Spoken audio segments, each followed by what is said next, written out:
Hello, everybody, and welcome to your first exercise in e-learning in theology. So what I'm going to want you to do here is get out your notebook. You can hit the pause button if you need to, and your notebook for this course, and I want you to write Unit 1. So we're starting with Unit 1.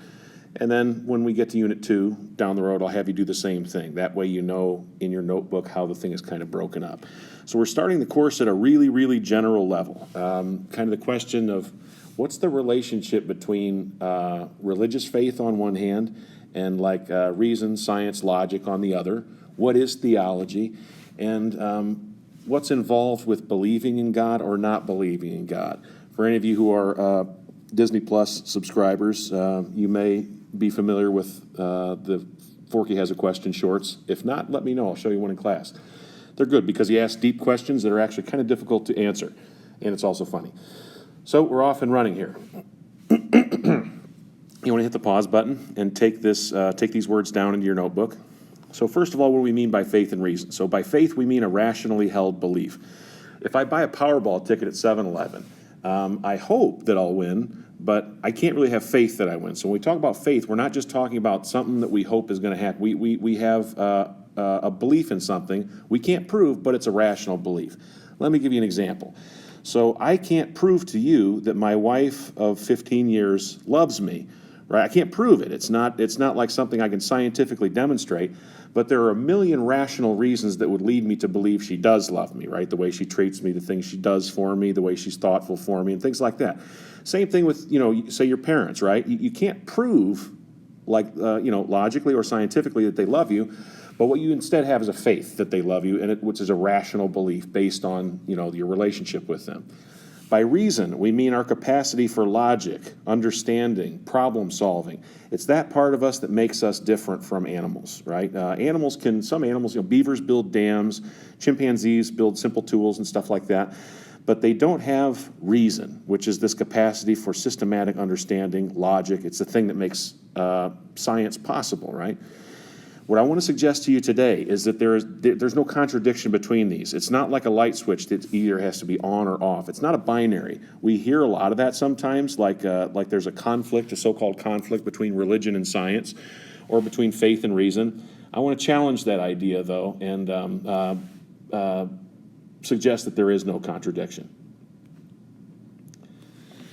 Part of that problem, right, that leads people to think there's a contradiction is a genre confusion. So there are some groups of Christians who read, for instance, the first couple chapters of Genesis literally, right, that the earth was literally created in 6 literal days about 6,000 years or so ago. And of course that flies totally in the face of what science tells us about the origins of the universe and the origins of planet Earth and the origins of life. And the problem is going on there is a genre confusion, right? People treat the Bible as if it's supposed to be a book about everything. It's not. The Bible can't tell you how to land a 747 jet in the dark or perform open heart surgery, and we would be fools to treat it as that kind of a text, right? It's not meant to do that. It's meant to be, the texts of the Bible are meant to provide meaning, right? They're meant to give us a sense of our relationship with God and kind of the purpose of our existence and so forth. It's not meant to be a scientific text or a history of the origins of the universe. In the same way, people sometimes treat science, on the other hand, people sometimes treat science like it can explain everything. Here's the thing, though. Science is very good at explaining what it's supposed to explain, which is like processes, right? I'll give you an example. In Iceland, a couple of years ago, they began a process of kind of selectively aborting babies that were fetuses that were diagnosed with Down syndrome, right? Science can tell you that if you do that, if you selectively abort fetuses with Down syndrome, eventually you will have kind of eliminated Down syndrome. But science can't tell you whether you should do that. That's a moral question, right? It's a philosophical, theological, moral question. So we want to make sure that we're not confusing the genres. The Bible is not meant to tell us scientific information. And on the other hand, the job of science is not to provide meaning. They're both doing different things. So to say that they are in contradiction would be sort of like saying there's a contradiction between rowing and running. You could be a rower, with your arms. You could also be a runner. There's no reason you couldn't be both things, and that's kind of what I want to suggest today. So hit the pause button and write this down again. So a definition of theology, a simple one, a classic one. It comes from St. Anselm of Canterbury in the Middle Ages, and that is, theology is fides quaerens intellectum. So we have now a sense of what we mean by faith and what we mean by reason or understanding. We have a faith, and it's always seeking greater understanding. We want to understand our faith better, and that's kind of the purpose of this course as far as Jesus Christ. We're never going to understand fully, because if God is infinite, we will never fully understand him because he is infinite and our minds are finite. But what we can do is always be understanding a little bit more. We'll never get there all the way this side of heaven. Once we see God face to face, then we'll understand things, but not here. So I want to suggest I want to suggest two people here as role models for a really solid way of thinking of the relationship between faith and reason, or you could say between religion and science. The guy you see on the left, a painting of, that's Thomas Aquinas. So he's going to be an example, he's going to be a role model for us from the Middle Ages. And then on the right, you probably recognize the guy on the far right as Albert Einstein. The guy next to him is a Belgian priest named Georges Lemaitre, who lived in the 20th century. I want to take Georges Lemaitre and Thomas Aquinas as two excellent models for the relationship of faith and reason. So let's take a look at these guys. So we're going to hit the pause button and take this down. So Thomas Aquinas, you might have heard his name thrown around here and there freshman year. We'll spend a little bit of time on him later. So his basic bio is he taught at Paris. At that time, that was one of the most important centers of learning in the entire world. He was really fiercely committed to the compatibility of faith and reason, or religion and science. He was taught by another Dominican named Saint Albert the Great, who both of these guys are in the stained glass windows in our chapel, by the way. So Thomas is Dominican. His mentor, Albert, discovered the element arsenic, and this is like 700 years before the periodic table of elements. So he was steeped in a kind of a worldview where these things are not supposed to be opposites. They're supposed to work together, and they do different things. So he thought they're compatible. And he also was kind of ahead of his time in that he sought knowledge from everywhere. Some people would say, if you're a Dominican priest, you're trying to, study the world and faith and things like that, then you should not look to Jewish or Islamic or pagan Greek sources. You shouldn't look to all that kind of stuff. But Thomas thought, well, why not, right? We have nothing to fear from looking at, Jewish sources, Islamic sources, pagan sources, philosophy, astronomy, biology, all the sciences. So his idea was like, you know what? We should seek knowledge and wisdom from wherever we can find it. And if our understanding of God, if the Christian understanding of God and Jesus Christ is kind of the truth, well, we should be able to incorporate all these things, and it only would help us understand the truth more fully. So he saw theology as the queen of science, as queen of the sciences. Sciences means here like all the different disciplines, and he thought it should be able to incorporate all knowledge and should not fear incorporating knowledge from, say, Jewish or Islamic or other kind of sources. So his view then eventually became the Dominican view, and eventually it became the Catholic view, which is why, for instance, at the school that you guys go to here, Fenwick, you'll take a world religions course with Mr. Mulcahy 2 years from now, and you'll see on full display from Mr. Mulcahy that same kind of attitude. The next guy then, Father Georges Lemaitre. So he lives in the 20th century. He was a Belgian priest. He was an astronomer and a physicist and a priest. And this is especially common among people who study with the Jesuits. It's not uncommon to find Jesuits who are also, astronomers or physicists or medical doctors or things like that. And so he is actually the one who proposed the now widely accepted theory of the origin of the universe called the Big Bang. So you can have people who think the Genesis account is meant to be taken literally, and some people suggest that's what all Christians think. It's just not. From a Catholic standpoint, at least, this kind of theory is something we want to look to science for. We don't want to look to the Bible for the origin of the universe. And so this guy is he's a priest. He's also an astronomer, physicist. He saw no conflict between religion and science, and he eventually then proposed what's called the Big Bang Theory. And if you're unfamiliar with it, the idea is that this is how the universe began. It doesn't explain why it began, but it explains how it began. That's what science does, explains processes. And so he noticed that the universe was expanding. And if the universe is expanding, it must have expanded from some origin point.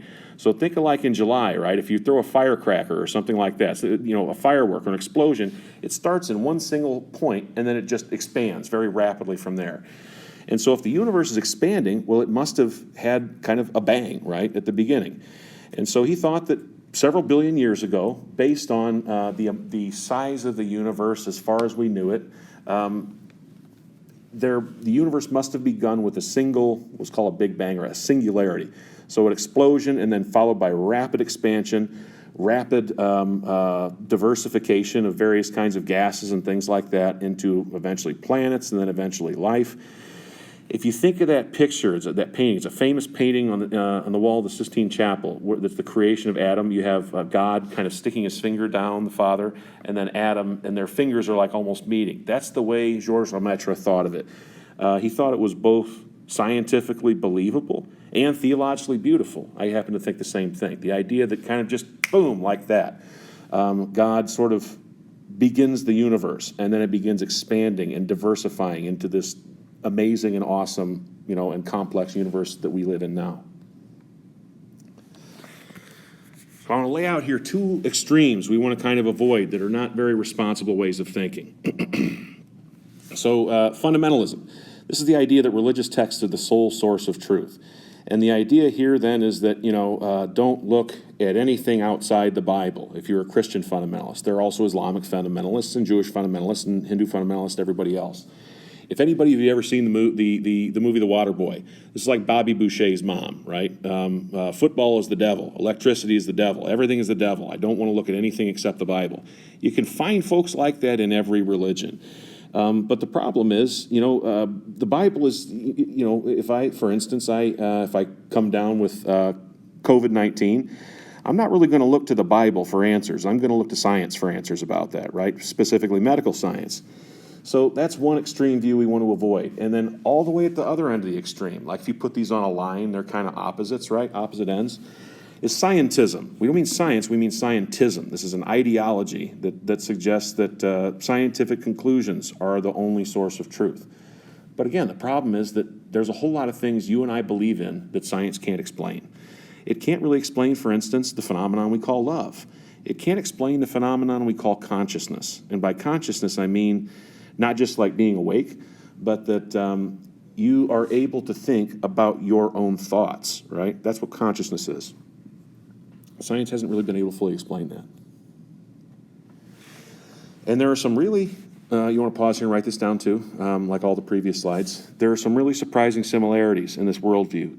I want to suggest they're both actually almost kind of the same attitude. Even though they're kind of opposites and they kind of hate each other, the religious fundamentalists and the people who adhere to scientism, they kind of both hate each other, but they're the same in some critical ways that we want to avoid.